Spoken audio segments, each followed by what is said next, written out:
Let me ask you something. Why do you obsess over the one person who barely texts you back? Why does the nice person feel boring, but the hot and cold one lives rent-free in your head? That's not love. That's conditioning. And today, I'm going to break down the exact psychological tactic that makes you chase someone even when they treat you bad. And once you see it, you can't unsee it. And here's the scary part. They might not even know they're doing it, but your brain still gets hooked. Section 1. The casino effect. There's a psychological principle called intermittent reinforcement.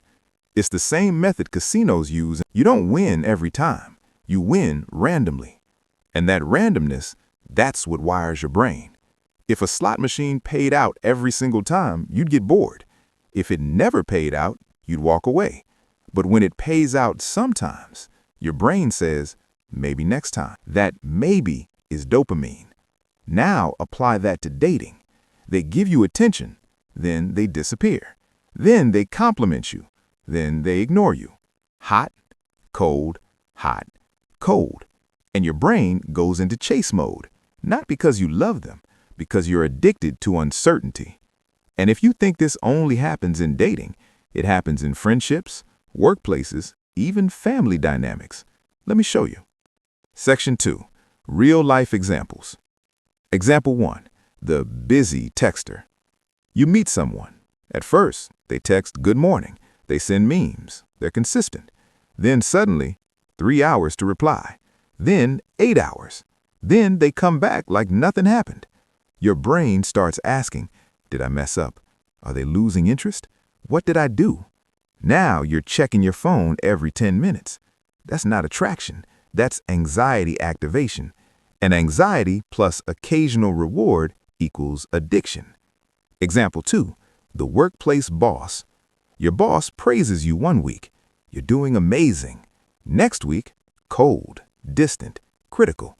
Now you're working harder than ever just to get that praise back. You're not motivated. You're conditioned. Example 3. The situationship trap. They say, I really like you, but they never commit. They show up emotionally, then vanish. You stay because you remember the good version of them, but that version only appears sometimes. Your brain clings to potential, and potential is the strongest drug of all. Now here's where it gets darker, because some people use this intentionally. Section 3. Conscious manipulation. Certain personality types understand this instinctively. They know if they're too available, you relax. If they're too distant, you detach. So they create emotional spikes.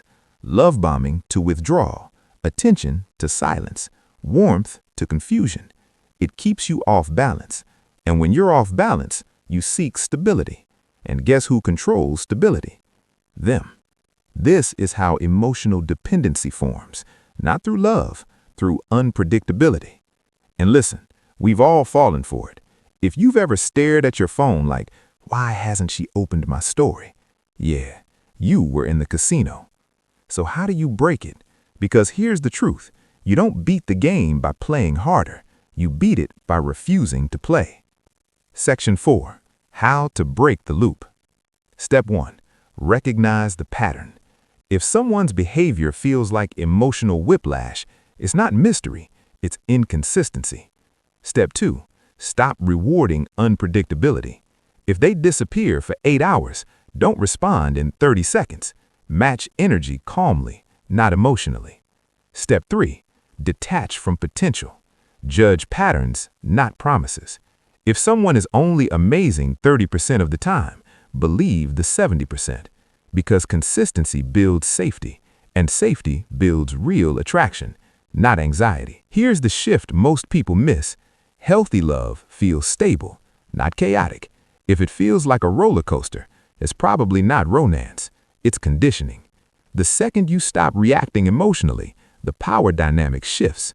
Manipulation only works when you chase the reward. But when you stay neutral, calm, unbothered, the game collapses.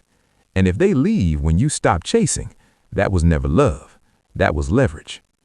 If this opened your eyes, you're not crazy. You were conditioned. Subscribe if you want psychology explained without the fluff. Because the more you understand the game, the less anyone can play you.